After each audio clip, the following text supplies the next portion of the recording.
donar-vos la bona tarda i la benvinguda a la presentació del llibre Niños que sufren, amb la intervenció de la coordinadora d'aquest, la Yolanda González, i estarà acompanyada per Òscar Puigardeu, Cristina Rivera i Noelia Belmonte. La Yolanda és doctora en psicologia i especialista en psicologia clínica, psicòloga clínica al CESMA Horta de Guinardó. Abans de començar, us recordem que l'activitat tindrà una durada d'una hora i mitja. Com que la presentació quedarà enregistrada, realitzarem una primera part d'exposició i un espai final destinat al torn de preguntes. Els assistents en format online podreu formular els vostres dubtes i o reflexions a través del xat que trobareu a la part inferior de la pantalla. Us informem que l'organitzador prohibeix expressament el registre audiovisual i la posterior difusió o exhibició de la imatge en qualsevol suport. Així doncs, iniciem l'activitat. Quan vulguis, Yolanda, ja podem començar. Gràcies.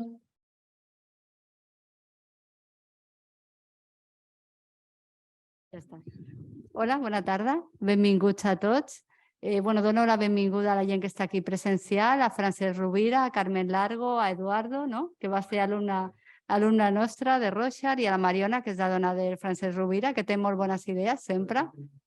Sí, molta memòria. I el resta de companys que estan aquí presents. Recordar-vos que aquesta activitat està organitzada pel nostre grup de treball de tècniques projectives, que són un grup dedicat al tema de l'avaluació i de la difusió en tècniques projectives, i que estem molt contents de compartir-ho amb vosaltres. Passaré a parlar de què significa aquest llibre. És un projecte que fa molt temps que està. Jo he fet un petit escrit i faré igual que fa la realesa, igual que fa el rei, que lee el discurs. Jo ho llegiré també per no deixar-me res i no avançar cap cosa en concret. Ho he fet en castellà. Passo a canviar l'idioma. ¿Qué significa este libro?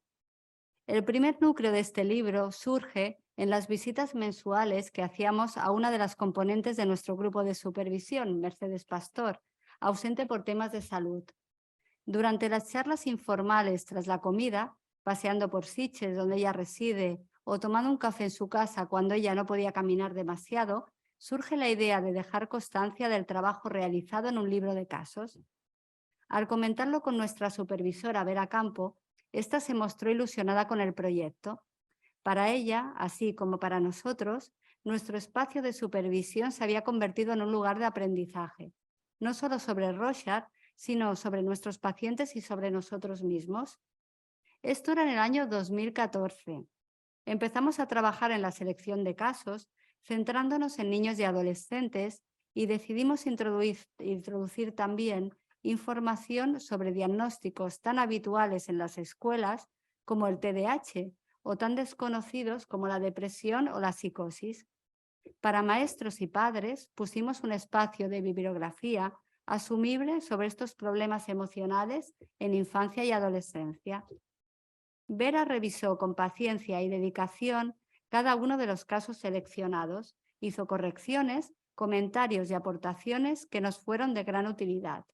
Y no solo por su practicidad para el libro y su enfoque, sino porque nos ampliaba nuestro conocimiento y nos permitía profundizar en la evaluación de estos niños y adolescentes. Se ocupó asimismo de cedernos un antiguo escrito reformulado sobre Rochard en los niños y de realizar un epílogo a nuestro proyecto. Sabíamos que éramos unos privilegiados al disponer de la riqueza del conocimiento de Vera y de disfrutar de su trato personal, y justamente por eso teníamos la inquietud de compartirlo.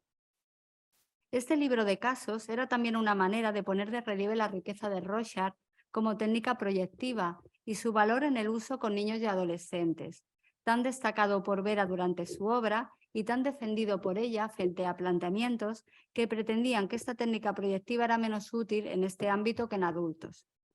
Vera estuvo a nuestro lado, no solo en la elaboración del libro, sino también en la fatigosa búsqueda de editoriales que nos dieran apoyo.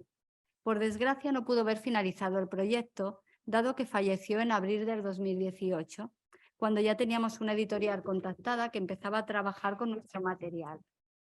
Y tras estos años de labor ardua y costosa, vemos por fin el resultado, el libro publicado recientemente y que hoy os presentamos. Queremos compartir con vosotros, compañeros de profesión, nuestra experiencia como clínicos que trabajamos desde espacios de supervisión de nuestra práctica y que utilizamos técnicas proyectivas preferentemente. Queremos explicar ahora qué es para nosotros el espacio de supervisión, iniciado por muchos de nosotros inmediatamente después de nuestra formación en el Rorschach, hace más de 20 años. En todo este tiempo hemos pasado de la supervisión más institucional, en la sede entonces de la SCRIM, a una más personal en casa de Vera, acercándonos progresivamente a su figura como persona y no solo como docente. ¿Y qué decir de Vera? Era una persona sabia, respetuosa, bondadosa, sincera y equilibrada, profesional cercana y accesible, trabajadora de mente abierta y científica. Durante las supervisiones nos pedía nuestra opinión y callaba. Escuchaba y luego hablaba. Decía lo que tenía que decir y nada más, sin perder jamás de vista su tarea. Trabajar con ella era un placer, por su buen carácter, su saber siempre actualizado y su capacidad para contagiarnos su pasión por el Rorschach.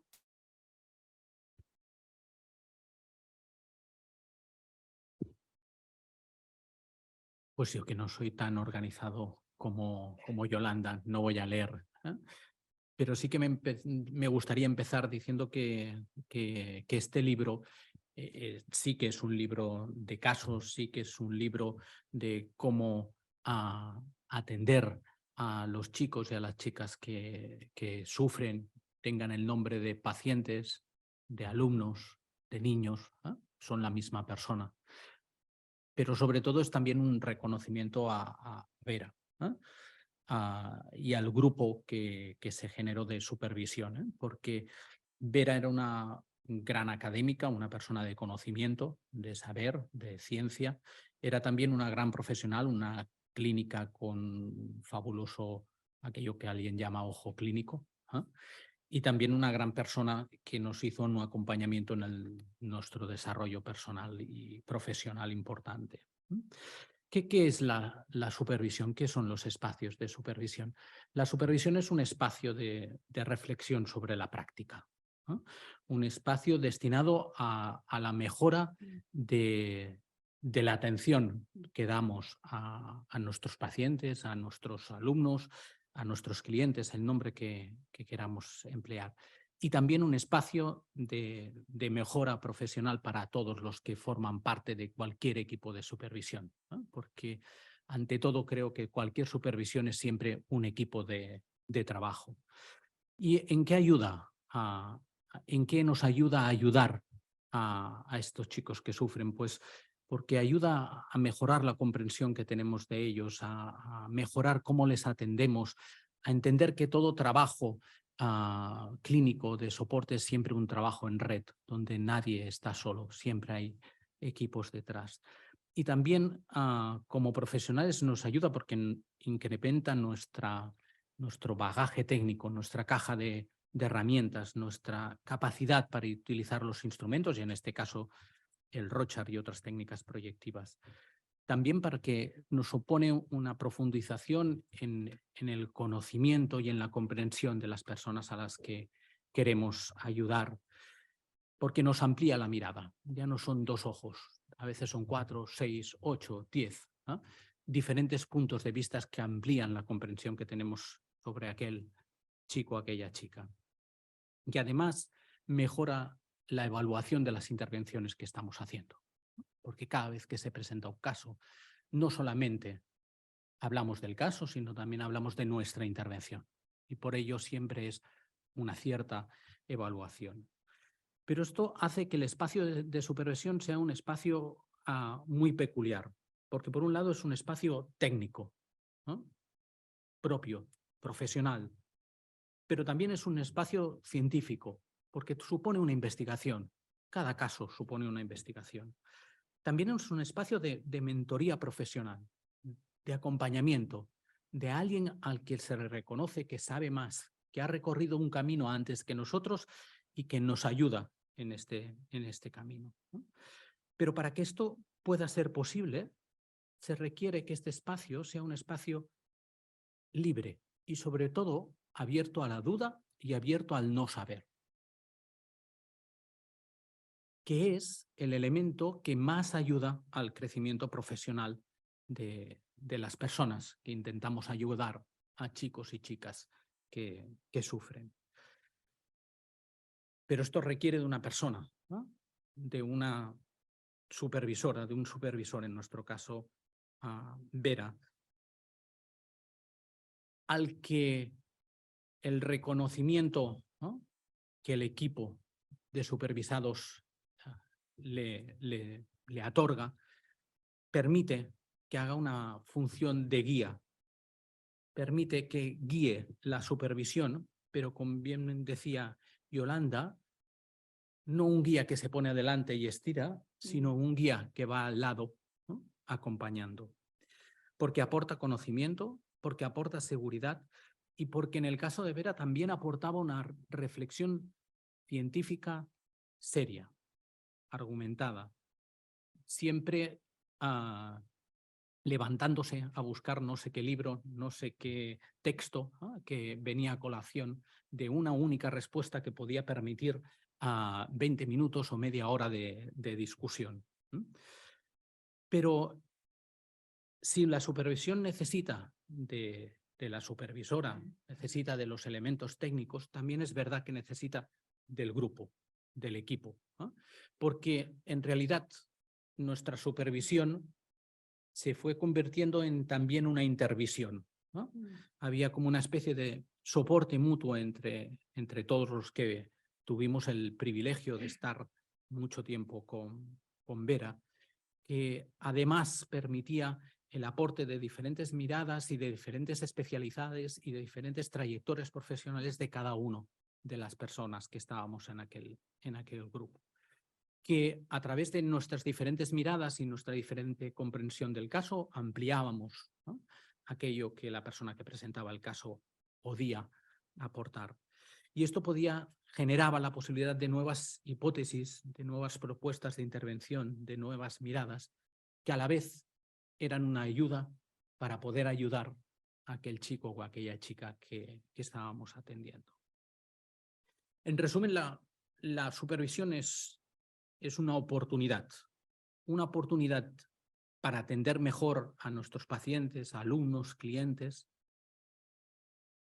pero también una oportunidad para nuestro crecimiento profesional y con la suerte de Vera, también personal. Es una práctica reflexiva que, como decía un compañero, nos equipa, porque nos permite atender a nuestros pacientes equipados, que quiere decir con un equipo detrás, ¿no?, con todo el bagaje de un equipo que te ayuda a pensar cómo mejorar la atención a aquel chico o aquella chica. Gracias.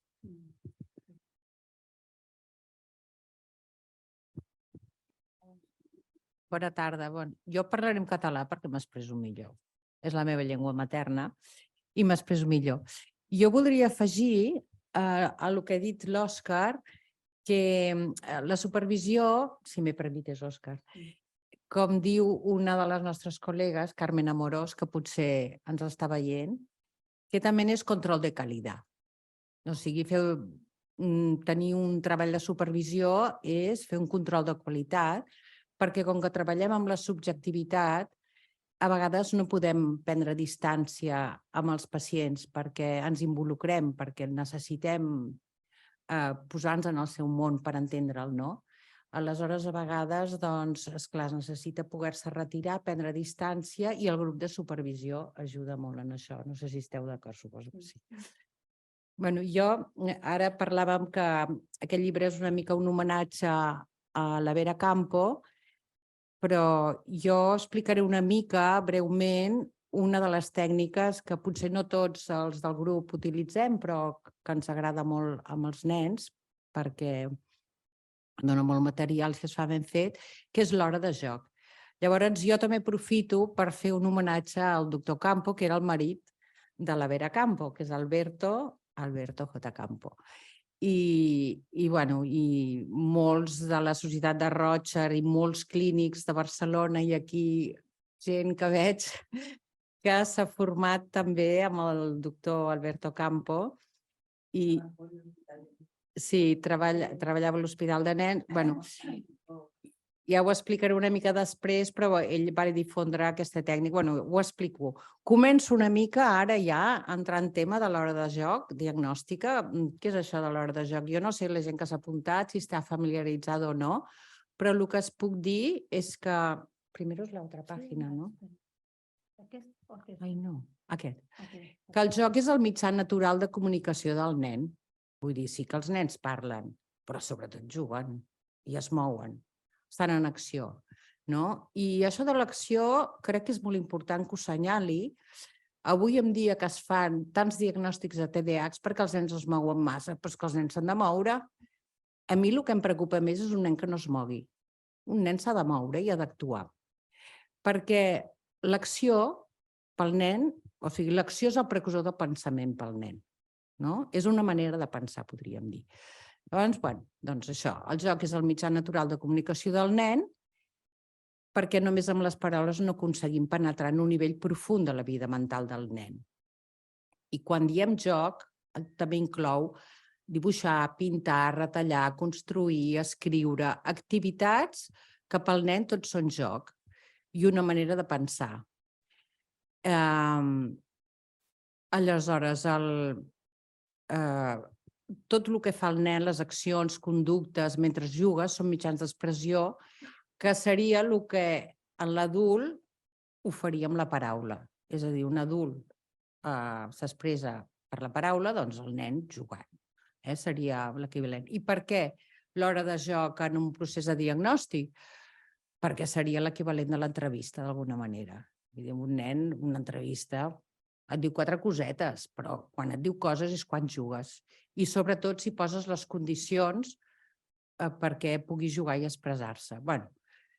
Ara entraré una mica en el material per la gent que no ho conegui, que no estigui familiaritzat. Es presenta al nen una sèrie de joguines senzilles però resistents. Això feia molt èmfasi el doctor Campo. Senzilles, no han de ser coses complicades. Objectes senzills, resistents perquè amb una certa resistència, perquè que no se li trenqui el primer moment que l'utilitza, perquè el nen es pot sentir molt desolat.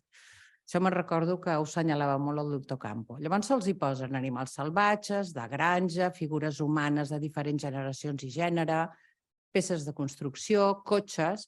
Aprofito per dir el dels cotxes. La responsable soc jo, me'n vaig descuidar.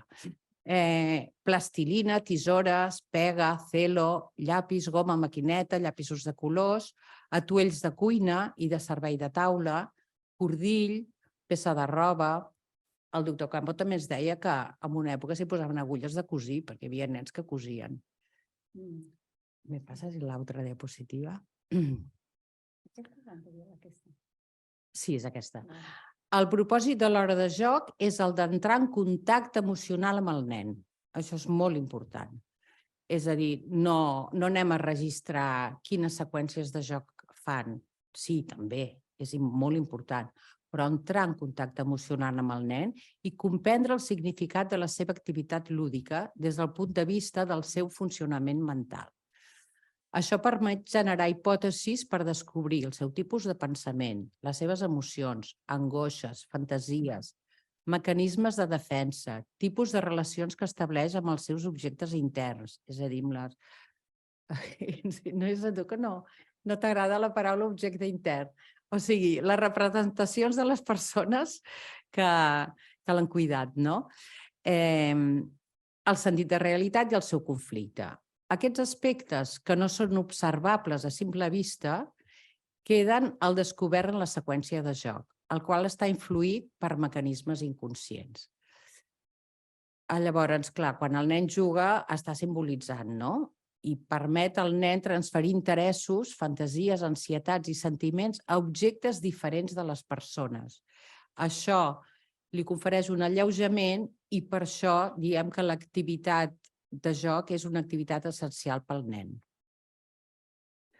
Bé, doncs se li posen tots aquests objectes que us he dit amb una capsa de joc, amb una capsa, i se li diu pots jugar amb el que vulguis.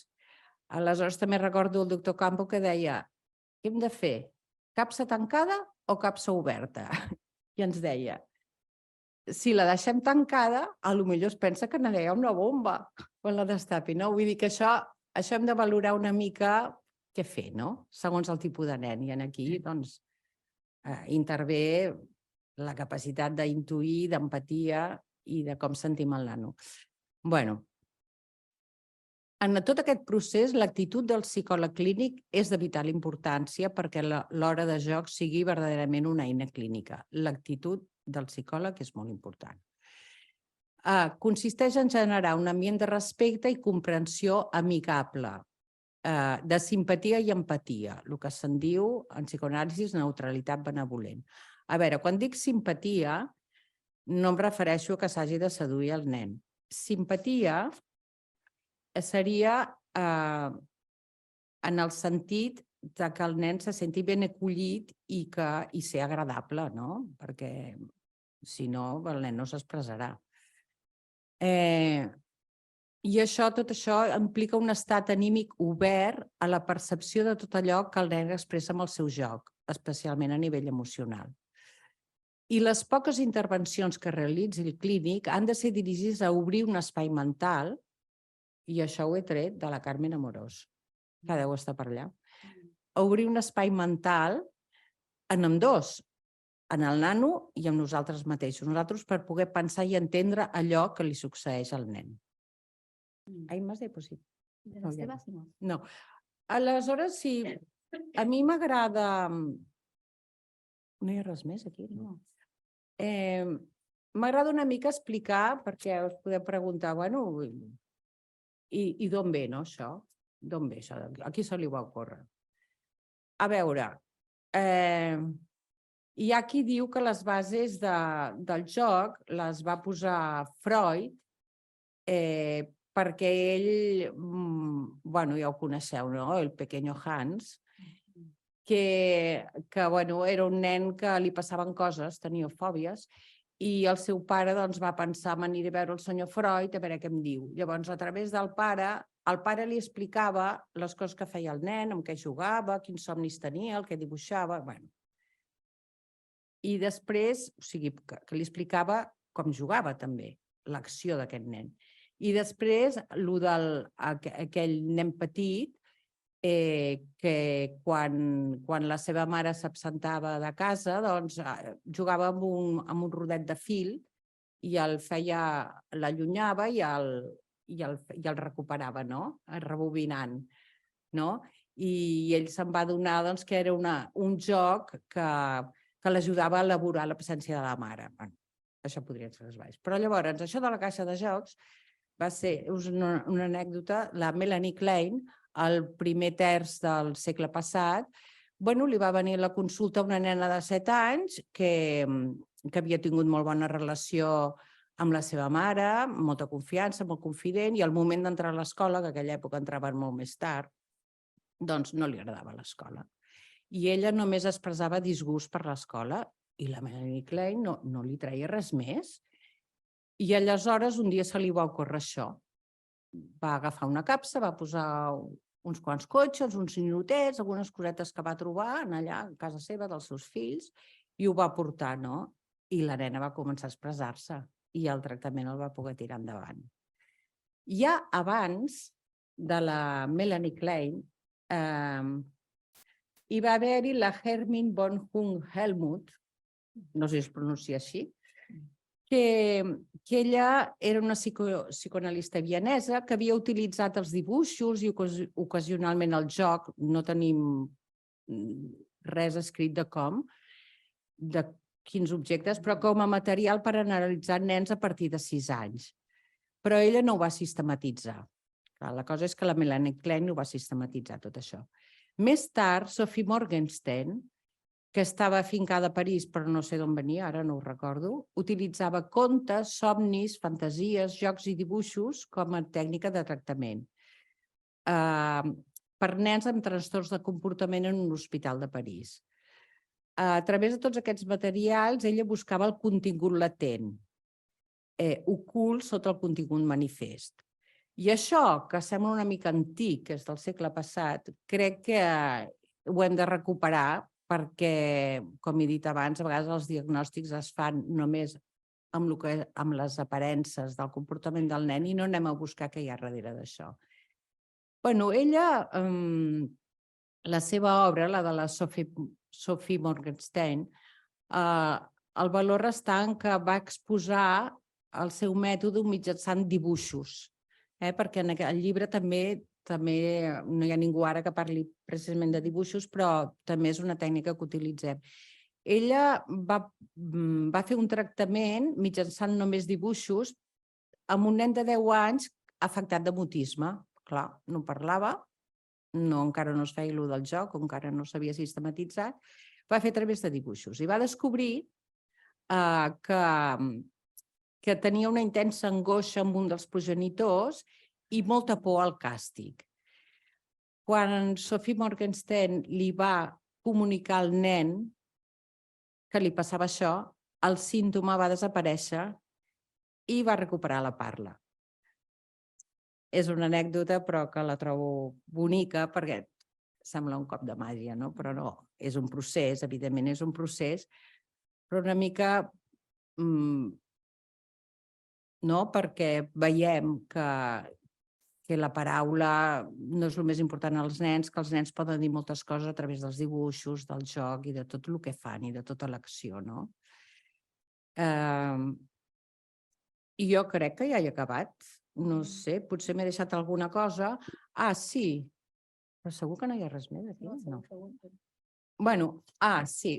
A veure, aleshores, fèiem una mica el paral·lelisme entre l'entrevista d'adults i l'hora de joc i la seqüència de joc, no? És molt important lo de la seqüència de joc i observar bé els detalls i l'actitud del nen, a intentar esbrinar què sent, com mira les coses, com les diu, com es mou, tota importància, no? La seqüència de joc és important perquè entre un joc i el següent, allà entremig, per allà podem incidir per veure el que hi ha al darrere, el que està ocult, el que està en el fons de la ment, no? Seria una mica com les associacions en els adults, no? Un adult es posa a parlar i sembla que vagi dir coca-lant, o dir una cosa a l'altra, però allò té sentit. Hi ha un nexe entre aquestes dues coses aparentment diferents, no? Doncs en la seqüència de joc seria una mica això, en els somnis també. I bueno, llavors, a partir d'aquí, ho he dit, lo de les hipòtesis? És que no sé. A partir d'aquí, bueno, el joc ens permet fer hipòtesis, no? Fer les hipòtesis que després haurem de validar amb altres proves, amb el Rorschach, que és el rei, no? El Rorschach és el rei. Penseu que als Estats Units es feia servir per diferenciar els criminals els actes criminals dels actes d'un que se li havia anat la olla, no? O sigui, una patologia. Vull dir que realment és un test que està contínuament en investigació i molts el consideren la prova rei, no? Però clar, a vegades amb un nen et dona més material, millor una hora de joc, uns dibuixos, no? I, en fi, no sé si em deixo alguna cosa. A partir d'aquí fem les hipòtesis i ja està, jo crec que ja estic. No sé, és que potser m'he deixat alguna cosa. Si vols, Cristina. Mira, mentre la Cristina revisa una mica els seus papers, vull parlar-vos una miqueta abans que comenci la Noelia de lo que és l'estructura del llibre, perquè ara ja parlava, no?, de que quan presentaven els casos a Vera era experta en Rorschach i, com diu la Cristina, la prova estrella era el Rorschach, però introduïen també el que són gràfics, dibuixos. Després al llibre veureu que expliquen els dibuixos, però no posem per tema de privacitat el dibuix que va fer el nen, no?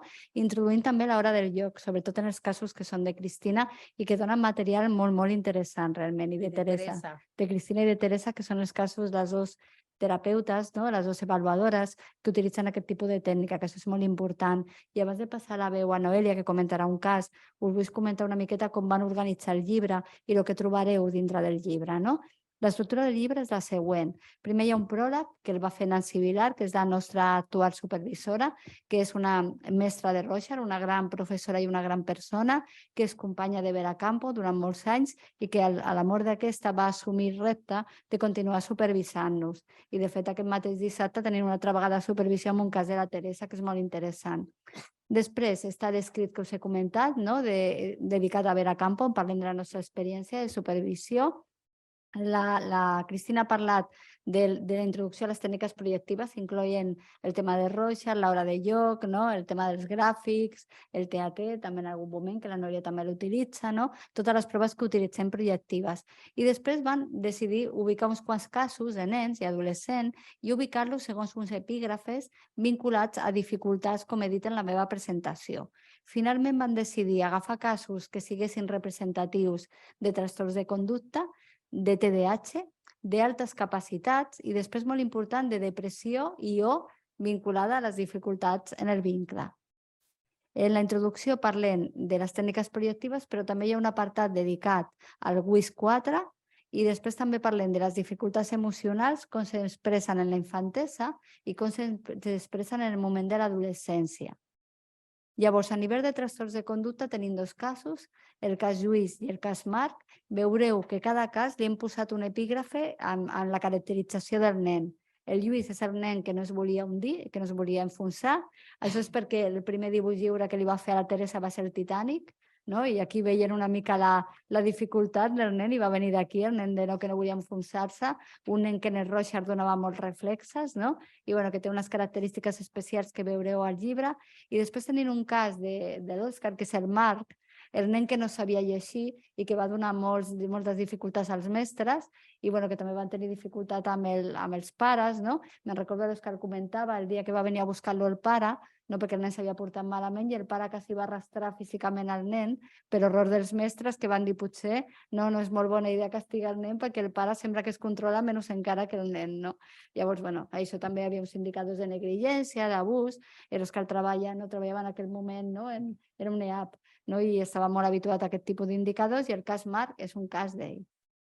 Després, de TDAH tenim el nen de la Cristina, el Pol, el nen que es movia per no deprimir-se, un nen que havia tingut una experiència traumàtica de cirurgia a la infantesa i havia estat hospitalitzat i que ara estava suposadament diagnosticat de TDAH, i tenim l'encantadora adolescent Mònica, que ara ja deu ser una noia ja bastant grandeta, no? Perquè en aquell moment ja tenia una edat, no? I li diem Mònica l'adolescent provocadora, no? La Núria va fer una labor de contenció per poder passar-li a Rosalia altres proves, no? Que va ser tot un exercici de contenció de la Noelia i de contenció de l'ambient escolar per no resistir, no, als embats de la nena, no? Després d'altres capacitats tenim un altre cas de l'Òscar, la Claudette, la nena que atresorava tresors, no? Una nena que robava cosetes de les companyes, no? Després les ficava a la seva motxileta, no? I també expliquem per què passava tot això en el cas de la Claudette, no? I després tenim el cas Iago, que també sembla que era teu, Cristina, el nen que tenia que ser adult, que no podia permetre's, no? És el nen que va dibuixar la mare somiant amb un ou fregit, no? A la platja. Sí. Bueno, són casos que la supervisió s'havien copsat i que tenim molt presents i que van poder utilitzar en aquest llibre. I ja per acabar, aquí tenim el gran nucli, nens que tenen depressió, que tenen dificultats al vincle. Aquí tenen un altre cas molt dramàtic de la Noelia, el Roberto, el nen que tenia que tenir cura de si mateix, un nen que havia perdut el pare i la mare en condicions pèssimes, el pare per una malaltia, no? Per l'encefalitis aquesta, la malaltia de les vaques boges, no? I la mare posteriorment també va morir i el nen va quedar desubicat amb un germà adolescent, a càrrec d'un germà adolescent i de la novieta del germà adolescent i el que feia el Roberto, no? I aquí tenim un cas, la Meritxell, la nena que mai acabava, que també va provar la paciència de la Pilar, no? La nena que tenia un truc per poder tocar el cactus, no? Y le decía, ay, yo es que toco el cactus y no me pincho, porque con cuidado pongo el dedito entre los pinchos. No? I que en el dibuix lliure va copiar el cactus que tenia la Pilar a sobre de la taula, no? Que era una nena que s'enlentia molt i que la mare la desesperava, a l'escola desesperat. La Pilar va passar les proves en no sé quantes sessions, vull dir, moria una avaluació, no acabava mai, aquest és el cas Meritxell. Després tenim una altra nena de la Teresa, la Laia, la nena que no podia dormir, també un cas també molt interessant, i acabem amb un de la Pilar, l'Oriol, el nen, el noi, un adolescent que no podia permetre's fallar, no? i que en les seves, no? En les seus roixes veia fantasmes i coses rares, no? I, bueno, i això és una mica el que vam veure. I ara ja li passo la paraula, no? A la Noelia.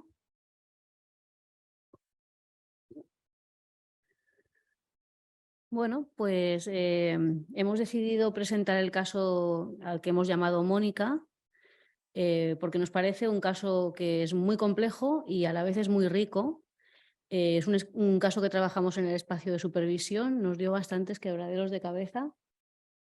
Muy interesante y es un buen ejemplo de lo que podéis encontrar en los capítulos del libro. Era una niña que, como bien hace ejemplo al libro, era una niña que sufría tanto en lo interpersonal como en lo intrapersonal y lo estaba pasando muy mal, como ahora veréis. Entonces, en primer lugar, os hago un poquito el encuadre porque no se puede entender una persona sin tener en cuenta su contexto. Entonces, un poquito para que os hagáis la idea, ¿no? Tanto de la situación de Mónica como de la situación donde se saltan todas las alarmas. Esto pasó hace bastantes años, este caso, es un caso bastante antiguo y el marco, dijéramos, es una escuela concertada, bastante tradicional, pequeñita, de una línea, una escuela muy familiar, tenía sus líneas de infantil, primaria y secundaria, estaba en el centro de un municipio, bueno, las familias pues aproximadamente tenían un nivel socioeconómico medio alto. Y era una escuela, pues como ya podéis deducir, que era pequeñita, pues había poca variabilidad de alumnos. O sea, normalmente los alumnos que entraban en P3 salían en cuarto de ESO y poca gente entraba nueva, ¿no? Este caso es un caso que entró en primero de la ESO. En primero de ESO, pues pensad que en aquella época había muy poca variabilidad también entre escuelas, no había tanta gente que se cambiaba de zonas de vivir. Entonces, a lo mejor entraban 1 o 2 personas nuevas cada año. Yo en ese momento pues trabajaba en esta escuela como psicóloga escolar y mi función, tenía varias funciones, ¿no? Entre ellas pues aplicar pruebas psicométricas colectivas, hacía observaciones en el aula ordinaria, atendía casos concretos a demanda, bien fuera demanda de los propios alumnos cuando ya eran más grandecitos, de la escuela o de las familias. Hacía derivaciones al pediatra, a centros privados, coordinaba con el EAP de la zona, orientaba al profesorado sobre qué estrategias seguir para atender la diversidad, colaboraba en la elaboración de los planes individualizados, bueno, pues todas las tareas que implica un psicólogo escolar, ¿no? Y esto pasó más o menos hace unos 12 años. La sociedad ha cambiado bastante. Cambia en 2 semanas, pues imaginaos en 12 años, ¿no? Os podéis hacer una idea de la revolución que causó todo lo que os voy a explicar ahora a continuación. En todos estos años yo he visto realmente que ha habido un incremento muy importante de problemáticas en los alumnos. También ha cambiado mucho la sintomatología. O sea, las consultas que surgían, ¿no? Al psicólogo escolar cuando yo empecé a trabajar en esta escuela, que hará ahora unos 16 años, no tenían nada que ver con, ni en volumen ni en tipo, con las conductas que preocupaban, por ejemplo, cuando me fui, que ahora ya un par o 3 de años, ¿no? O sea, realmente ha evolucionado mucho. Esta era, yo creo que el mal mayor, y esto lo hemos hablado con algunos CESMICs, ¿no? Pues son las autolesiones, los trastornos de conducta, pero en aquella época no era una cosa muy frecuente. Este caso, como ya imagináis, el motivo de consulta pues, se produce en ámbito escolar.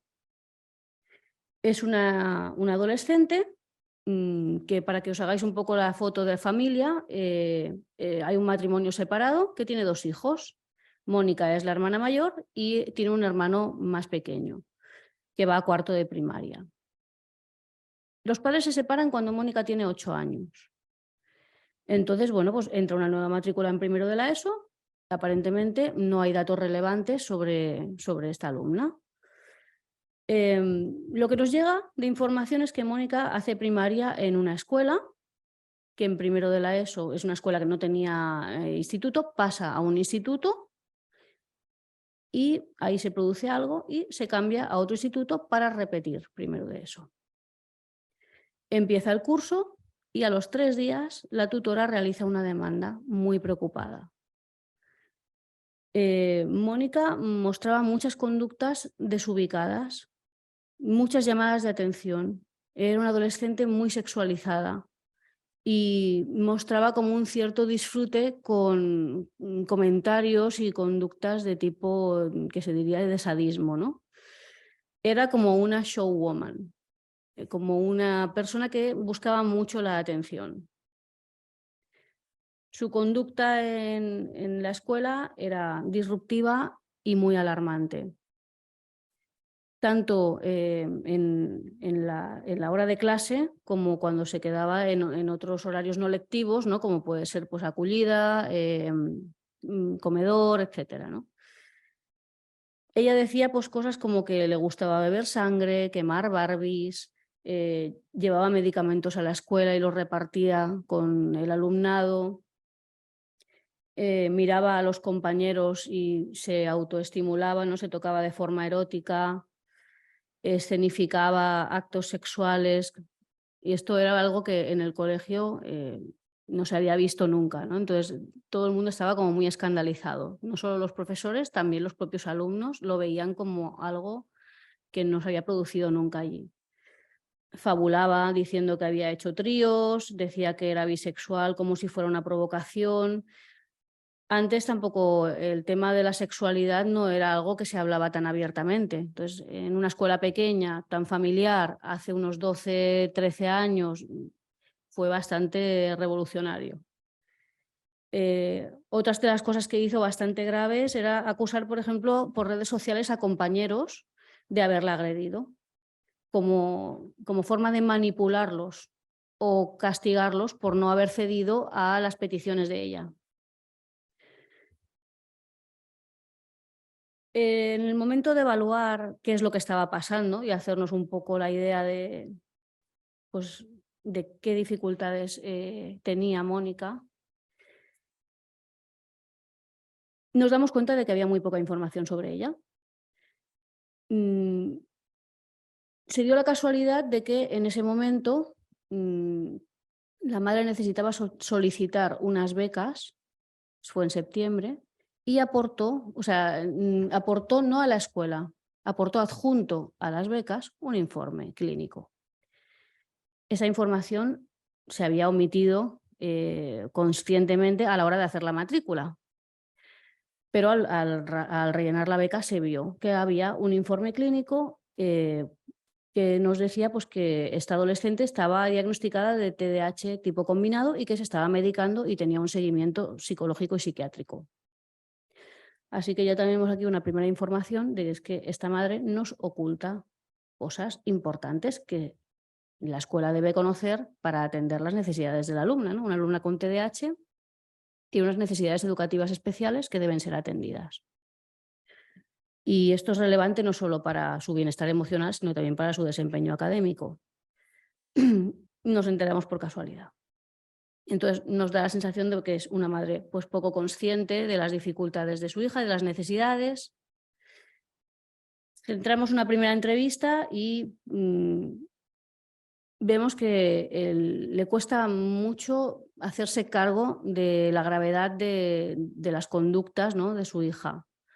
Ella es consciente de que Mónica mantiene relaciones virtuales con personas 10, 15 años mayores que ella y no le da importancia, o sea, no conecta con la gravedad. Claro, antes tampoco era algo tan frecuente como ahora, ¿no? Quizá antes pensaba, bueno, pues si esta persona está lejos y aunque tenga 15 años más, quizá éramos un poco novatos hace 15 años o hace 12 años, ¿no? Sobre qué pasa cuando te relacionas con alguien mucho más mayor, ¿no? Por redes sociales me refiero. Nos da la sensación de que es una madre con poco sentido común, que no es consciente de la magnitud de las dificultades de Mónica, bueno, una madre con sus propias dificultades también. Nos explica que en primaria no hizo amistades, que era una niña muy bruta y que le costaba mucho relacionarse con los demás, que la aceptaran, no era una niña buscada. Y experimentó también fracaso escolar. En secundaria, el primer año que realizó la otra escuela, pues fue una niña que vivió bastante rechazo social, justamente por estas conductas tan provocadoras, por comentar sus fantasías, pues los niños se asustaban al verla y al escuchar lo que ella iba explicando. Hablando con Mónica, me encuentro una adolescente con la que es muy difícil mantener una conversación. Dilucidar qué es verdad y qué es fantasía, ¿no? El velo entre la fantasía y la realidad era muy tenue y ella oscilaba, ¿no? Tenía un pie en cada lado, ¿no? Nunca sabías exactamente si estaba explicándote algo de verdad, si era una fantasía, si ella pensaba que era realidad pero había distorsionado. Era muy difícil. Explicaba, por ejemplo, que empezó a fumar con 10 años, mientras su madre chateaba. Bueno, no sabemos si esto es verdad o no, pero sí que podemos deducir que ella vivía o había interiorizado una madre desconectada, una madre poco presente, una madre con la que no podía tener mucho seguimiento. Era una persona muy verborreica, vomitaba el discurso, era muy difícil contener ese alud, ¿no? de comunicaciones, y además tenía muy poca capacidad para incorporar lo que se le decía. No escuchaba, ella retomaba el discurso, ¿no? Hacías una intervención y ella retomaba el discurso donde lo había dejado antes de que intervinieras, ¿no? Es como si llevara un chubasquero mental y todo resbalaba y nada llegaba a penetrar, ¿no? Era una chica muy interesada en las relaciones interpersonales, buscaba el contacto con los demás de forma activa, buscaba mucho la mirada del otro y en ese sentido era dependiente de que las otras personas la tuvieran en cuenta, que las otras personas la buscaran, que la miraran. Establecía relaciones adhesivas y daba la sensación de que era una persona muy voraz a la hora de relacionarse con los demás, que le costaba compartir las amistades.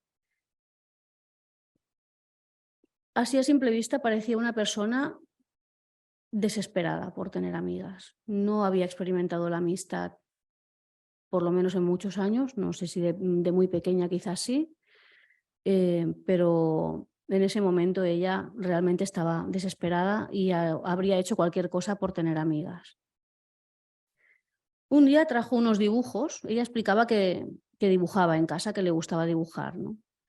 Y me llamó la atención, porque le pedí, tráemelos, me gustaría verlos, siempre me gusta ver las cosas que dibujan los alumnos cuando están tranquilos en su entorno de casa, ¿no? Protegido. Me trajo un montón de dibujos sucios, rotos, descuidados, muy tachados, rayados, y había muchas llamadas de socorro. Ella escribía, por ejemplo, nadie me acepta, me odio, sangre, destrucción. Había palabras sueltas, ¿no? Que bueno, era muy claro el momento que estaba pasando tan duro. Para sacar una foto principal de Mónica se realizaron varias pruebas. Comentaremos aquí el test el WIS-4, que se le pasó el test de inteligencia, y el test de Rorschach. Se aplicaron más pruebas, pero para no extendernos mucho más. Entonces, en la evaluación psicométrica, en aquel momento el test de inteligencia, el Wechsler que había, era el WIS-4, era el más actualizado, es el que se le pasó. Bueno, muchos estaréis familiarizados con este test, sabéis que es un test pues, bastante largo, pesado de aplicar, una persona que está diagnosticada de TDAH se le hace muy farragoso, ¿no? Entonces se pasó en un par de sesiones para minimizar el efecto de la fatiga y bueno, los resultados están dentro de la normalidad. Hay una cierta dispersión porque la velocidad de procesamiento, veis que es 124, es alta. La velocidad de procesamiento es alta en relación a los otros índices. Los otros índices pues están en la media. La velocidad de procesamiento es elevada, pero es una persona precisa. O sea, en tareas bien definidas como son claves, búsqueda de símbolos. Es una persona que puede hacer las tareas mecánicas y de tipo visomotor de forma muy ágil. Es una persona rápida, pero no impulsiva, no es descontrolada, no trabaja a lo loco. Lo hizo verdaderamente muy bien. También hay que tener en cuenta que son tareas que no implican razonamiento abstracto. Es ver y copiar. Luego había cierta dispersión en las puntuaciones escalares dentro de los índices, pero sobre todo en las pruebas complementarias. Las pruebas principales eran bastante homogéneas. Como técnicas proyectivas, bueno, más que nada comentar que el WISC tampoco daba muchísima información. Las técnicas proyectivas que se aplicaron fueron test gráficos, el HTPP, la casa, el árbol y las dos personas, que están relatados en el capítulo del libro, el test de relatos de Philipson y el test de Rorschach. Y en este caso el que vamos a comentar más extensamente es el test de Rorschach.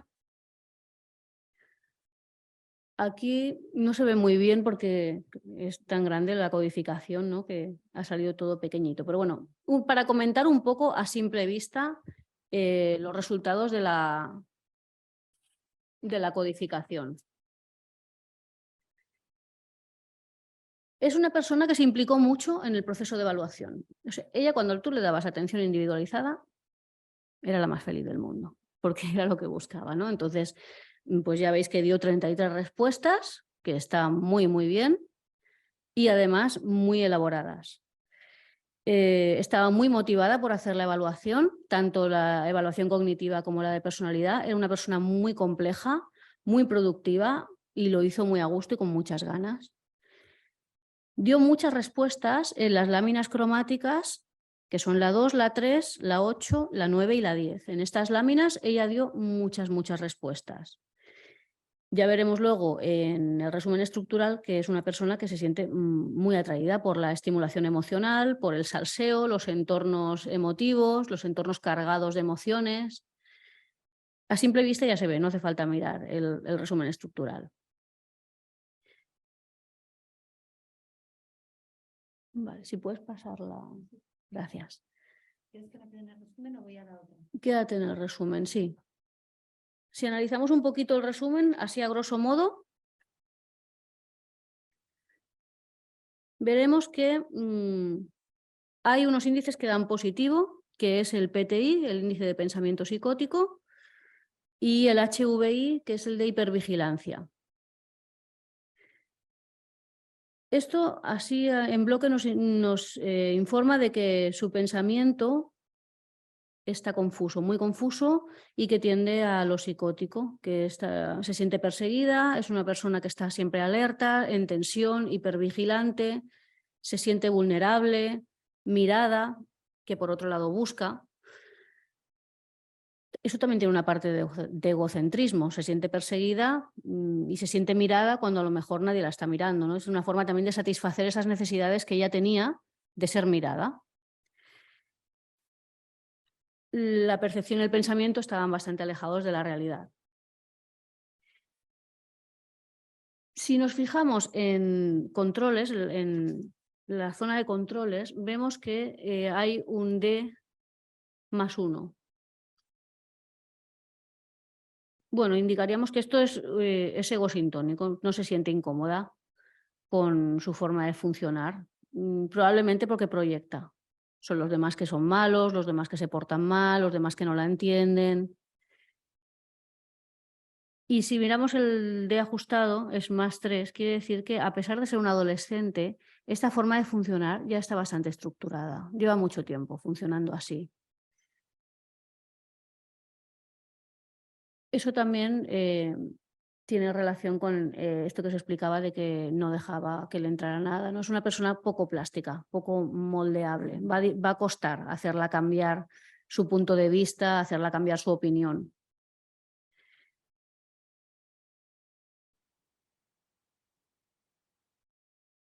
Dio muchas respuestas negativas. Menos, quiero decir. Las respuestas menos nos indican que hay una dificultad a la hora de percibir la realidad. Tiene una percepción muy particular y bastante distorsionada. Puede llegar a retorcer la realidad a su gusto. Esto también casa con algo que os había explicado antes, que es que ella intenta conseguir algo de la otra persona y si no lo consigue, retuerce las cosas, ¿no?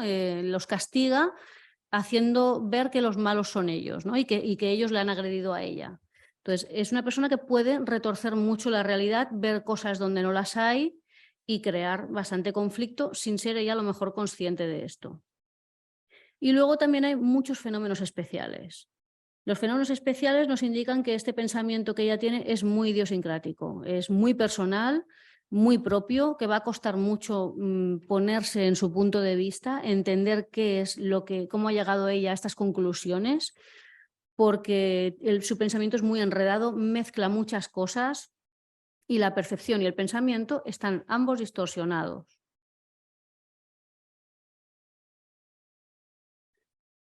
Después vemos que la proporción de activo a pasivo hay mucha diferencia.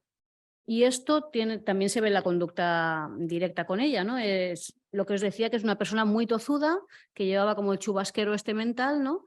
Que no deja que le entre nada de fuera. Esto no es un buen pronóstico para la terapia.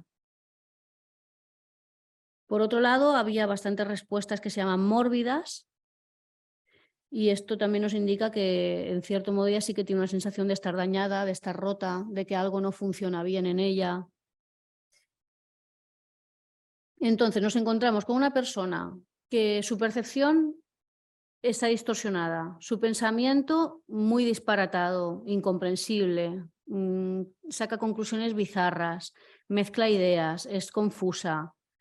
Es una persona que asusta porque no la entienden. No pueden entender cómo ella tiene este razonamiento y estas percepciones, ¿no? Cómo puede explicar estas cosas que a las demás personas les parecen pues asbujarradas, ¿no? Y esto sí que me cuadra a lo mejor, por ejemplo, con las pruebas complementarias que comentaba. En aritmética, por ejemplo, sacó una puntuación muy baja. Es verdad que es una prueba que también tiene que ver con la memoria de trabajo, la mecánica de las operaciones, pero es una prueba que requiere del razonamiento y aquí ella falló. Así que sí que tiene muchas pruebas que están dentro de la media en el test de inteligencia, pero algunas de las que requieren pensamiento lógico pues son bajitas porque realmente su pensamiento está bastante distorsionado. Nos dio 5 populares. Y esto significa que en situaciones que están estructuradas, bien definidas, sin ambigüedad, podría funcionar bien porque es una persona inteligente y conoce las normas de cortesía. Otra cosa es que se quiera ajustar a ellas. La relación interpersonal en un centro en el que has entrado nuevo es como todo es bastante incierto. Seguramente esto también le causó más dificultades de las que hubiera tenido si hubiera estado siguiendo en el mismo centro donde estaba, que ya era algo más conocido.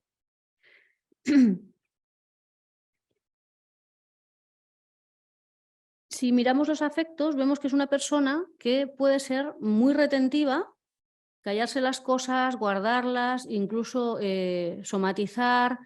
Esto no lo he explicado antes, pero es una persona que se autolesionaba, incluso en clase. Sacaba las cuchillas de los sacapuntas a escondidas y se cortaba, ¿no? Es una de las expresiones de esta retención emocional. Pues oscilaba entre retener y explotar, con ataques de ira. Su índice de agresión, el AG, es igual a 2. Es una persona que seguramente cree que van en contra suyo, interpreta la relación con los demás como potencialmente dañina. Sin embargo, es algo que ella necesita. El contenido humano es de 15. También esto nos informa pues, que es una persona que está muy interesada en socializar, en relacionarse con los demás, en conocer, en intentar entender. Y tenía un índice de autoestima que a priori estaba preservada. Sin embargo, si nos fijamos en las respuestas de reflejo, que eran 2, vemos que la autoestima quizá está medio preservada porque estaba usando defensas de tipo narcisista, que tampoco le estaban siendo muy efectivas porque realmente había un contenido mórbido de 3 y unas respuestas anatómicas también elevadas, cosa que nos indica que estaba preocupada por su cuerpo, por su aspecto físico, y además se aprecia en la secuencia de respuestas, sobre todo en la última respuesta, que hay muchísima confusión con respecto a la sexualidad. Sentimiento de estar rota, de estar mal, de estar dañada. Es una niña que preocupaba mucho porque el riesgo social era muy alto. El síntoma que ella tenía, estas relaciones adhesivas, hipersexualizadas, indiferenciadas, le daba igual relacionarse con chicos que con chicas a nivel sentimental y le daba igual la edad, si tenían 20 años más que ella, 2 años menos, era como indiferente, ¿no? Ella lo que tenía era voracidad por relacionarse y porque alguien la quisiera y la aceptara como era. Pues esto nos indica que tenía un riesgo social alto, que además era más grave por la falta de alarma de los padres, ¿no? Que no veían que esto fuera un problema en ella. Si pasamos a las respuestas del protocolo. Bueno, no sé si queréis que hacemos un análisis, que claro, tenemos poquito rato. Dio muchas respuestas. En la primera lámina, bueno, el test de Rorschach, para las personas que no lo conozcan, tiene 10 láminas diferentes. Algunas son en blanco y negro, en escala de grises, y otras son cromáticas. La primera lámina es una lámina en grises. Ella dio 3 respuestas en esta primera lámina. La primera era un ángel reflejado en un espejo. Aquí tenemos ya la primera respuesta, ¿no? de reflejos, la primera idea de reflejo. Y nos explica después, en la fase de encuesta, que era un ángel vengador y que podía ser vengador o que fuera en son de paz. Dependía mucho de la mano que tuviera levantada, decía ella, ¿no? Entonces aquí ya vemos pues, que hay una escisión que oscila entre venir en son de paz o en son vengador, que era una persona pues, con una dualidad ambivalente. Nos habla también del poder de la comunicación no verbal, ¿no? Solo un gesto ya te indica en qué plan viene. Después explica que ve la cara de un coyote, que también es un animal amenazante. Y la última respuesta que da es un animal o un diablo, depende cómo lo mires. Aquí nos llama la atención también que ella en algunos momentos en que da estos contenidos como más agresivos se ríe. Y esto es lo que nos indica que hay un cierto disfrute en lo persecutorio, en lo dañino, en lo malo, ¿no? ¿Puedes pasar? La segunda lámina es una lámina que tiene también color rojo. Entonces aquí vemos un poco cómo ella hace el shock, ¿no? Al color. Y aquí la segunda lámina nos dice que ve 2 elefantes y además nos habla del color rojo. Mucha gente lo omite el color, ¿no? En estas láminas. Ella no se esconde de toda la parte emocional. Entonces me dice, por el color rojo me parecen corazones o sangre, elefantes muertos. Y luego, en esta primera fase, ella, o sea, en la fase inicial estaba como más comedida. Cuando hicimos la encuesta, ahí se desató bastante más, ¿no? Y aquí le dio como un cierto frenesí histriónico, ¿no? Entonces decía que era muy sangrienta, muy sanguinaria, que cuando ve algo rojo, pues que piensa que es sangre. Este era el tipo de cosas que alarmaban a los compañeros que tenía y que luego no se querían ni sentar con ella, ¿no? Pues se asustaban. Entonces decía que se lanzaba hacia la sangre, que se volvía loca. Bueno, aquí empieza ya a mostrar, ¿no? Esa parte que ya no se puede retener y que ha dado rienda suelta. Después veía una boca en la parte blanca, ¿no? Los labios y luego ya empezó a ver, o sea, primero vio la boca, que es la parte oral, ¿no? También nos habla, ve bastantes bocas, habla un poco de las necesidades que ella tiene que no se han satisfecho, ¿no? No se han podido satisfacer en su momento. Y luego ella, después de ver esta necesidad o esta boca, ya va dibujando el resto de la cara. Entonces le pone barba, como si estuviera abriendo la boca, los puntos rojos son los ojos. Bueno, es una respuesta que pensamos que puede ser una proyección de cómo la gente se escandaliza ante sus provocaciones, ¿no? Como abren la boca, esos ojos, ¿no? Inyectados en sangre, decir qué está pasando aquí. Ella busca esta transgresión y esta provocación y le gusta también ver cómo los demás responden a ella. La tercera lámina, que también es una lámina que tiene color rojo, es la lámina que decimos que es de la relación interpersonal, Vamos a ver qué ve ella aquí, ¿no? Ve un insecto que a primera vista luego ve un racito rojo. El insecto es un contenido que indica una cierta desvalorización, una baja autoestima. Después dice los ojos, los brazos, el cuerpo, ¿no? Explica un poquito, explícame, ¿dónde viste este insecto? Y ella empieza a relatar y de repente dice, ¡uy! Me ha crujido la entrepierna, he abierto un poco las piernas. Y ya entonces le pone un sexo, ¿no? A este insecto. Es un insecto hembra, por el lacito. Ella no se puede despegar de esta parte sexualizada, más o menos flagrante o consciente o burda, porque a veces son verbalizaciones muy burdas, a veces son más sutiles, ¿no? Pero siempre hay alusiones a este contenido sexual, ¿no? Y posteriormente, pues ella ve sangre y explica, ¿no? De forma como muy intelectualizada, porque las salpicaduras siempre van de gorda a fina y no al revés, según su criterio. Y vuelve a decir en la fase de entrevista, que ya estaba como más suelta, ¿no? Que vuelve a repetir que ella es muy sanguinaria. Bueno, pues si tenemos en cuenta que esta lámina es la lámina de las relaciones interpersonales, pues vemos una persona que a priori podría tener una baja autoestima, podría sentirse desvalorizada, que en la relación interpersonal algo hay ahí con el contenido sexual y con la sangre, el contenido mórbido, la intelectualización quizás. Nos sirve para ir haciendo unas primeras hipótesis. La lámina 4 vio un gigante que pregunta con cola. Un gigante que tenía una cola por detrás y aquí empieza a hablarnos de texturas, que es algo que se va a repetir bastante. Es curioso porque recuerdo, ¿no? Ella dice, con esos brazos raritos, que parece como si los sacara dentro de su cuerpo para cogerte y se quedara este cordel gelatinoso y pegajoso ahí. En la transferencia, o sea, cuando ella estaba relatando esto, yo lo iba apuntando, es curioso, pero me daba sensación de arcadas.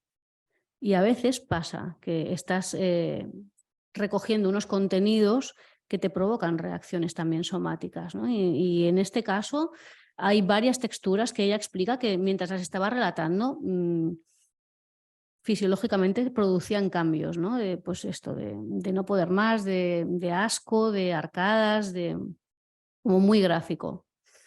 Entonces luego ella explica más bien la textura, dice como cuando coges miel de una cuchara, ¿no? Esa textura de los brazos enganchosos que te cogen como si cogieras miel de una cuchara y te quedas medio enganchada, ¿no?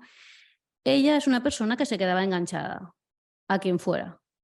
Quien quisiera que se le enganchara, ella se enganchaba, ¿no? Era muy adhesiva, se pegoteaba en un intento desesperado por encontrar el cariño, el amor, la aceptación de otra persona. Después vio una cara pequeñita con colmillos, pero bueno, dice que no se distinguía muy bien y otra vez una boca abierta, ¿no? Con la boca abierta. No sé por qué no distingo tanto las cosas.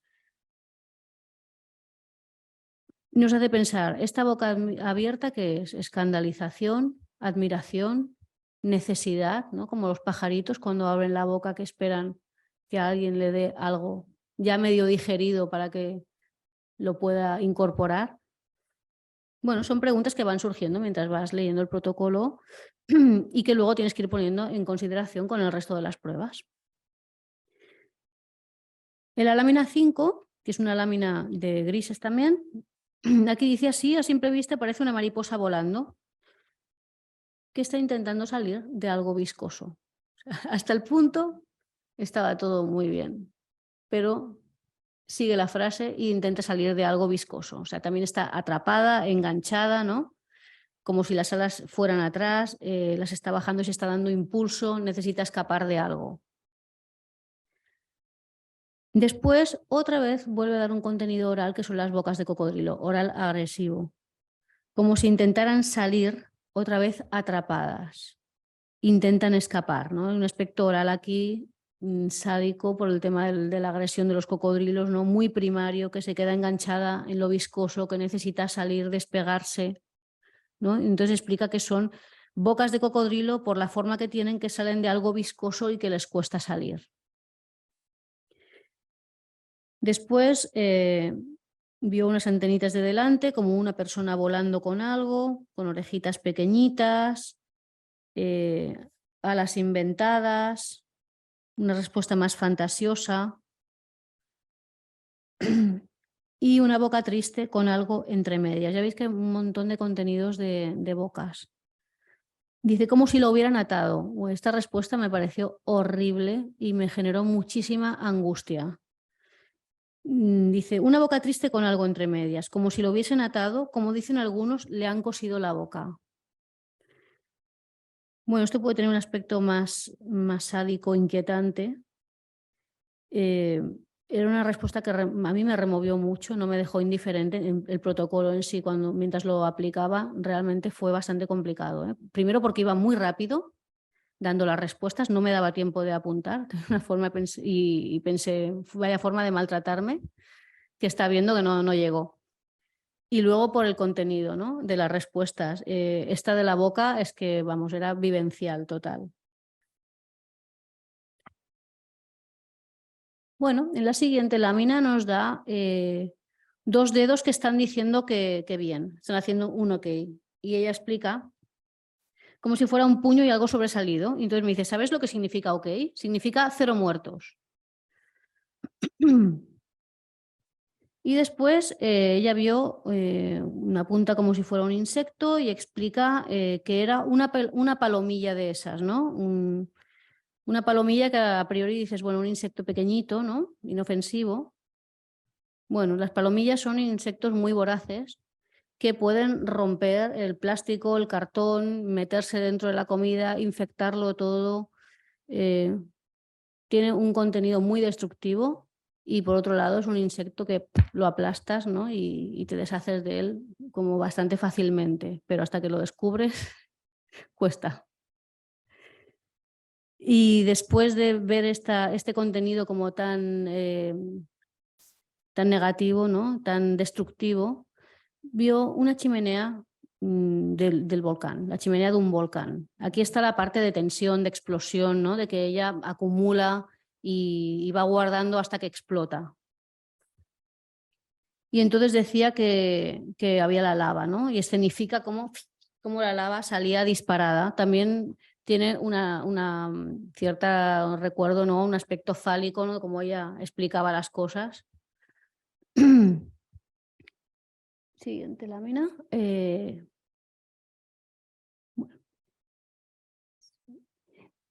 Aquí la respuesta popular son como 2 personas frente a frente que se están mirando, ¿no? Ella pudo dar la respuesta popular y dice pues 2 gemelas. Bueno, como si fuera una persona mirándose al espejo, o sea, no sabe bien, son 2 personas, es una, no lo tiene muy claro, ¿no? Es que ella es una persona que está muy confundida, se confunde con el otro. Cuando logra relacionarse con alguien, hace como una simbiosis y ya lo que le gusta a esa persona le gusta a ella, lo que piensa esa persona es lo que piensa a ella, no pierde, se desdibuja, pierde su personalidad, ¿no?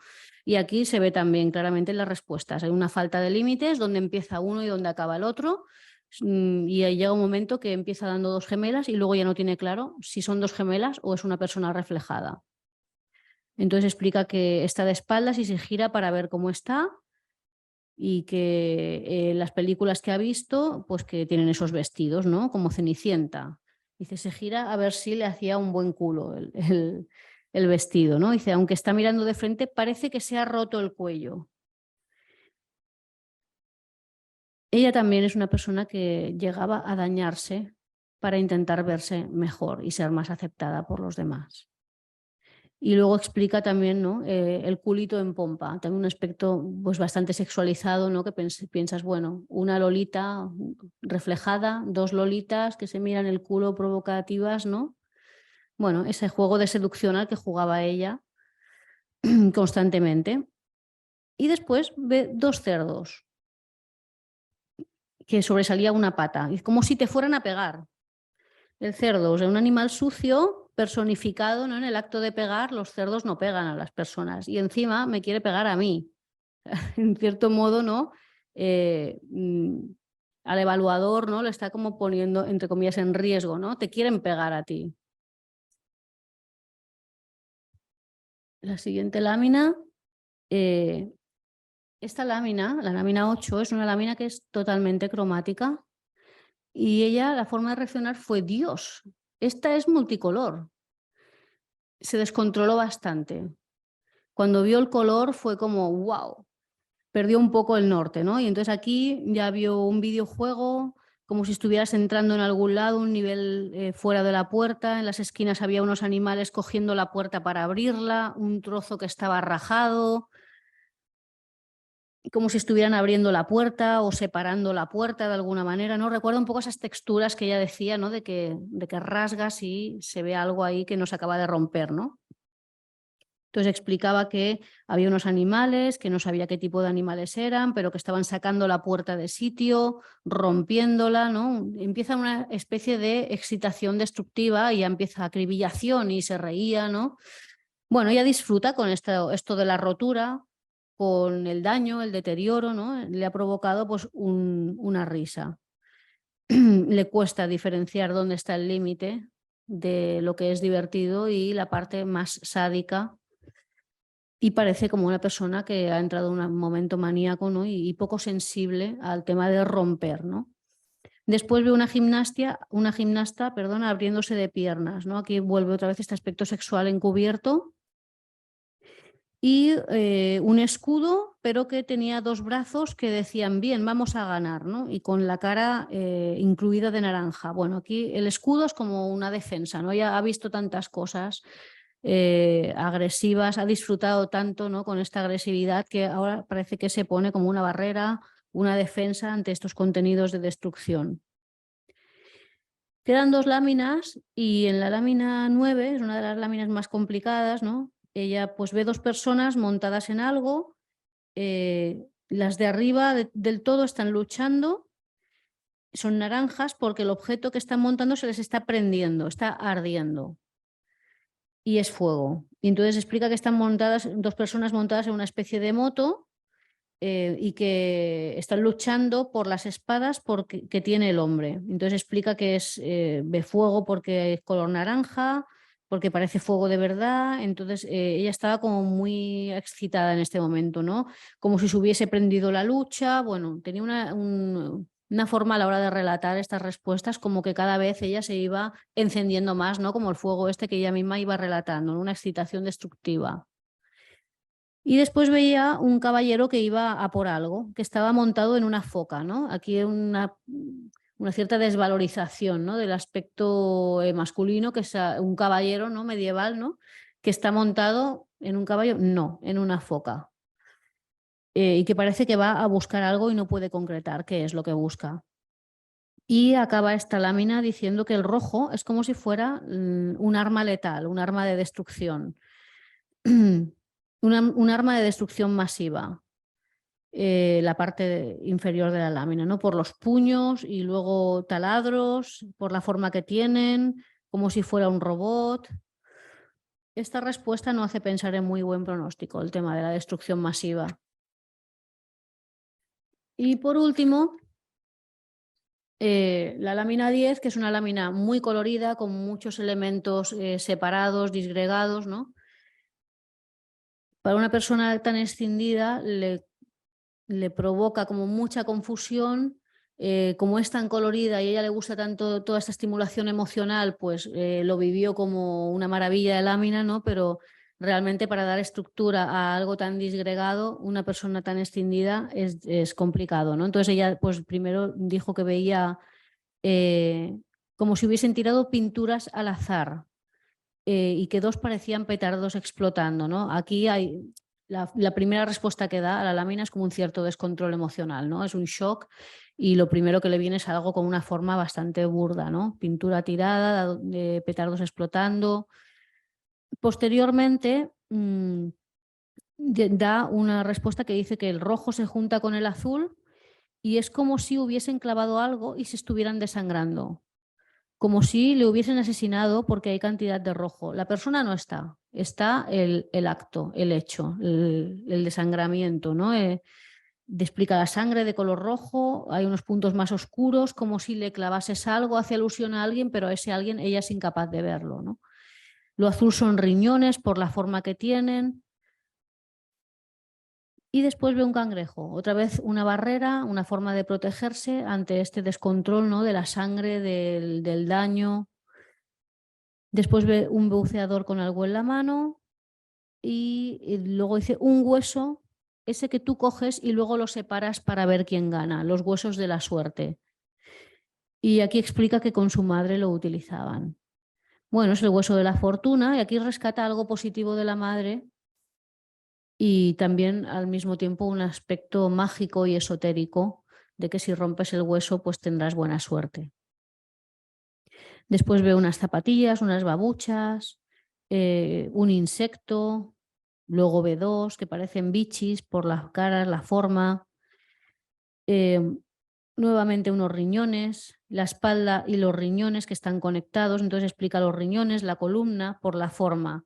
Y yo tapando que posteriormente, bueno, en la respuesta 33, en la primera fase había dicho que veía un pene, ¿no? Entonces lo tapa. Ella está explicando la respuesta 32, pero está pensando en el pene de la respuesta 33. Entonces decía, pues la columna, ay, y yo tapando jeje, ¿no? Y se reía, ¿no? Es que es por no reírme ni por pensar mal. Aquí sale un poco el aspecto de ella histriónico, provocador, ¿no? De, uy, tapándolo, pero te lo estoy diciendo porque quiero que sepas que aquí hay un pene, lo he visto antes y lo estoy viendo todo el rato, ¿no? Y la última respuesta es esta. Y aquí hay una gran confusión, ¿no? Nos explica, la forma de aquí abajo parece un pene, qué fuerte, ¿qué hace eso ahí? Se ha infiltrado, ¿no? Y entonces, en la siguiente fase donde le explico o le pregunto, explícame, ¿dónde lo ves? ¿Y qué te hizo parecer eso? Pues entonces ya ríe y de forma descontrolada y me dice, ya me ha entrado la risa. La forma y luego los de atrás, los ovarios. Aquí hay una gran confusión. Ve un pene con ovarios y entonces dice, o como dicen algunas personas o algunos otros, ¿no? Las pelotas o los huevos, o se suele decir los testículos, ¿no? Hay una confusión entre lo masculino y lo femenino, todo mezclado, no sabe si son testículos, si son ovarios. Bueno, está expresado también de una forma muy soez. Aquí le ha fallado muchísimo la represión porque en otros momentos ha estado un poquito más contenida, pero es la última lámina, no la del frenesí. Y la lámina que nos da un poquito la idea del pronóstico y teniendo en cuenta el contenido con la forma secundaria, el riñón y un ser que no se puede ver desangrándose, la respuesta de barrera, este buceador, ¿no? De la parte más del subconsciente, el hueso esotérico de la suerte, unas zapatillas, los insectos, los riñones conectados con la columna y el pene ese tan confuso, ¿no? El pronóstico, la verdad que a priori no era muy bueno, teniendo en cuenta también el resto de información que teníamos, ¿no? Entonces, bueno, pues como conclusiones, Mónica venía sin un pan debajo del brazo, o sea, venía sin diagnóstico. Posteriormente descubrimos un diagnóstico que era un TDAH de tipo combinado que su madre había ocultado. Sin embargo, el TDAH era el menor de sus problemas. Se trataba de algo mucho más grave y, en cierto modo, estas dificultades de atención eran solamente la punta del iceberg. Con un pensamiento tan desestructurado, una percepción realmente tan desubicada y con esta confusión, es imposible concentrarse pensando, buscando atentamente la mirada del otro, que era realmente su modus vivendi, ¿no? Y pensando que las personas con las que se relacionaba potencialmente la podían agredir, era imposible que estuviera concentrada. Sin embargo, si nos hubiéramos quedado con el test de inteligencia, no hubiéramos sacado prácticamente ninguna información. Con el diagnóstico de TDAH tampoco nos decía gran cosa, ¿no? Que tenía dificultades para concentrarse y para mantener esta concentración. Sí, eso es verdad. Que era impulsiva hasta cierto punto. porque hemos visto que el índice de velocidad de procesamiento era alto y era una persona bastante precisa y podía trabajar. El problema no era que ella no pudiera más sostener una tarea y trabajar a buen ritmo. El problema es que ella tenía otras prioridades, otras cosas más importantes en que pensar, y que si estas tareas hubieran requerido un pensamiento abstracto o un pensamiento lógico, seguramente no hubieran sido altas, hubieran sido bastante bajas. Entonces vemos pues eso, un test de inteligencia que bueno, nos aporta cierta información, que es una niña que tiene buenas aptitudes, un pensamiento rápido, productiva, puede hacer tareas mecánicas bien definidas, ¿no? Como nos decía también, las populares igual a 5. Si es un entorno que ella conoce y que es muy predecible, sí, se puede adaptar sin dar mucho la nota, ¿no? Y las cosas mecánicas las puede hacer sin que intervenga el razonamiento. Pero en los momentos que es lo que suele pasar en la relación interpersonal, ¿no? No sabes por dónde te va a salir la otra persona, principalmente en niños y adolescentes, ¿no? Los adultos nos adaptamos más al interlocutor, pero los niños pueden decir cualquier cosa, ¿no? Pues en estos momentos a ella le costaba mucho mantenerse con un pensamiento más estructurado. Y en principio, pues hasta aquí llegaría este caso clínico. Bueno, ahora abrimos el turno de preguntas para los que estáis aquí, comentarios, aportaciones y también para la gente que está en casa, quien quiera hacer algún comentario. Este es el caso más complicado y más difícil. Los otros casos, bueno, son muy interesantes también, pero son un poquito menos angustiosos, ¿no? El caso Mónica realmente pues lo hemos escogido porque nos dio mucha ocupación en la supervisión y pudimos hacer bastante aportaciones de cara a los maestros, de cara a los padres, ¿no? Cada capítulo, como os digo, cada niño viene acompañado de unas recomendaciones que nos ayude Óscar, las sugerencias para el aprendizaje y bueno, también muy pensado no solo para maestros, sino también para los padres. Y os dejo la palabra a vosotros. Doncs moltes gràcies. Informar-vos que queden 5 minutets per acabar la sessió. Si us sembla, doncs donem pas a aquestes preguntes que comentàveu. En format online només hi ha una pregunta i diu si sabéis si esta chica había sufrido abusos sexuales en su infancia. No, lo desconocemos. Piensa que también era un caso que no había información. Conscientemente se tapó información. Intentamos averiguar porque la sospecha nuestra también era esta, pero nunca llegamos a averiguarlo. Gracias. Pues en formato online no hay más preguntas. No sé si en la sala hay alguna pregunta. Os recuerdo que para poder intervenir necesitáis el micro para que los asistentes desde casa os puedan oír, ¿de acuerdo? Gracias.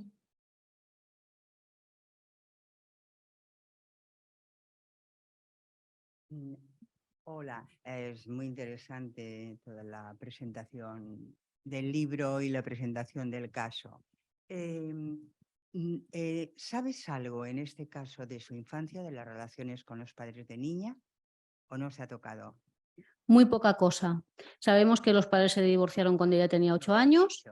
Ella también explicaba que no quería ir con el padre porque el padre la agredía físicamente. En ningún momento relató abusos sexuales, pero sí que sabemos que no quería ir con él.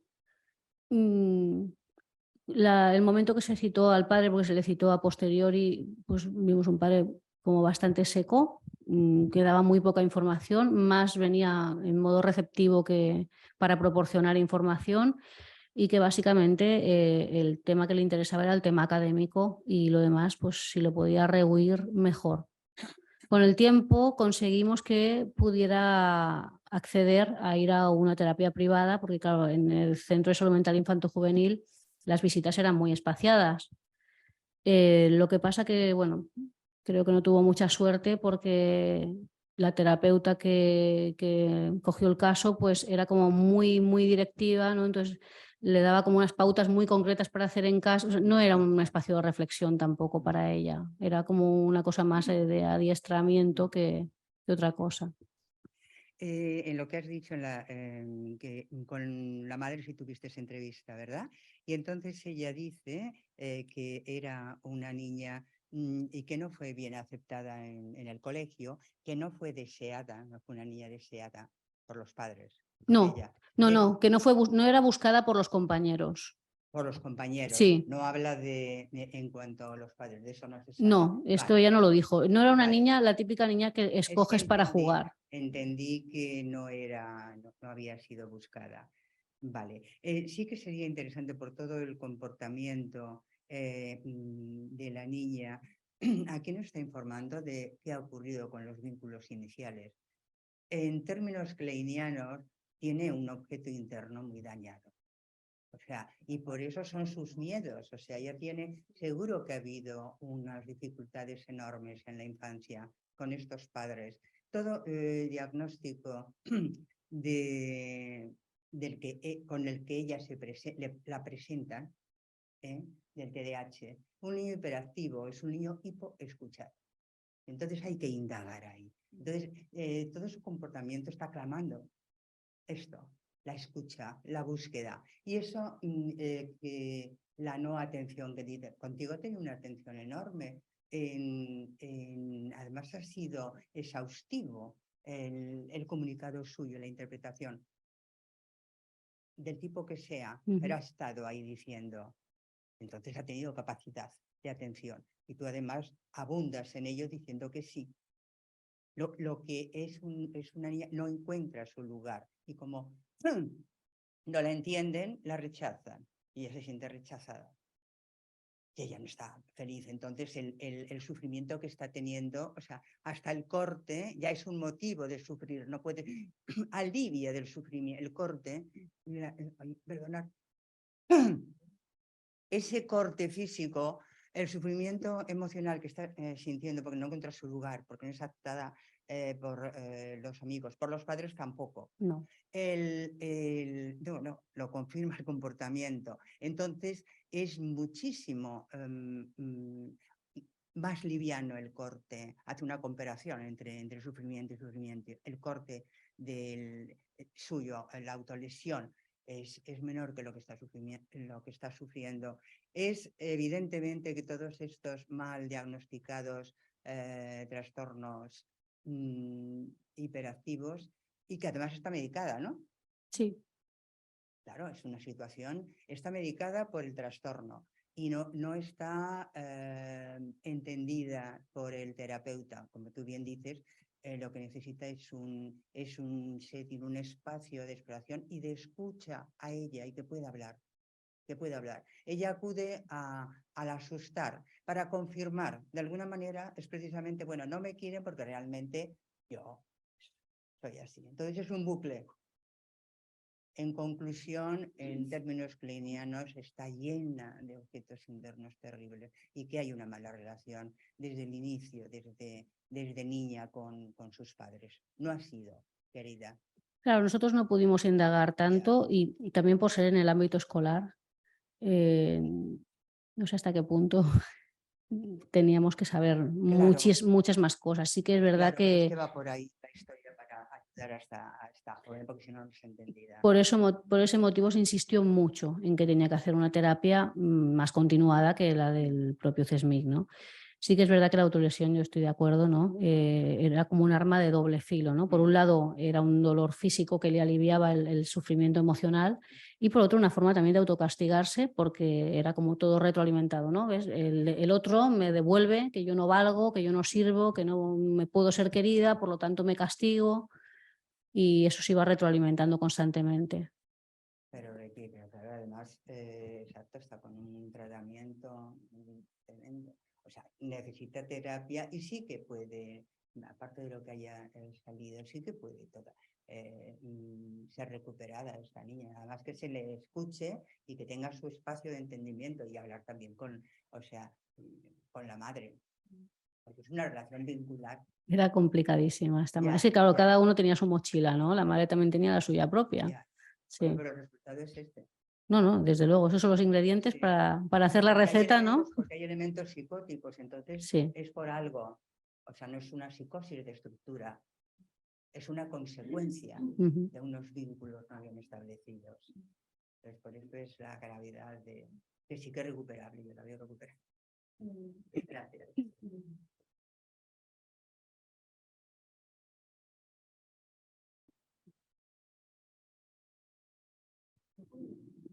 Sí, i tant, i tant.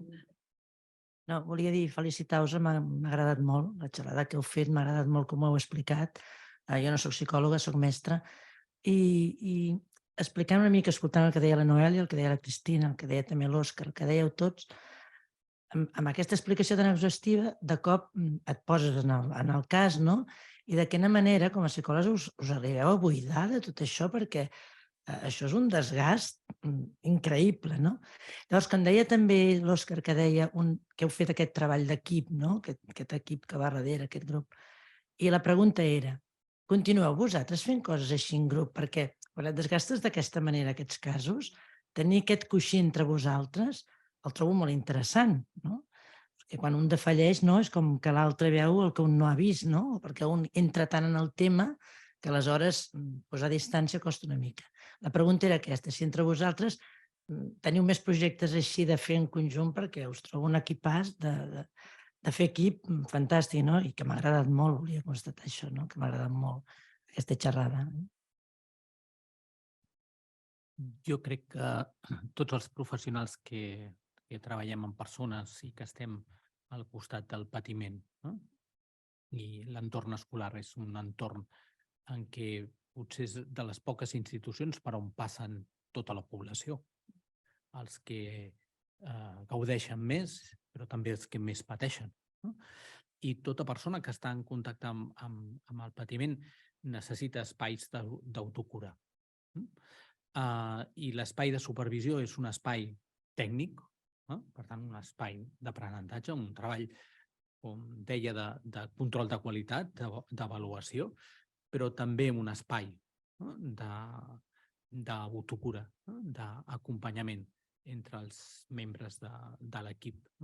Per tant, crec que és una pràctica que em sembla absolutament útil per tots els professionals que estem en contacte amb el patiment i també pels professionals docents. De fet, comentava la Iolanda que no només seguim, sinó que a més hem trobat la Nancy que ens pot acompanyar en aquesta segona fase, però la veritat és que tots aquests equips són un creixement i un acompanyament a la vegada professional i personal, i per tant és una oportunitat que crec que no ha de ser exclusiva pels psicòlegs, sinó que també pot ser compartida per altres professions.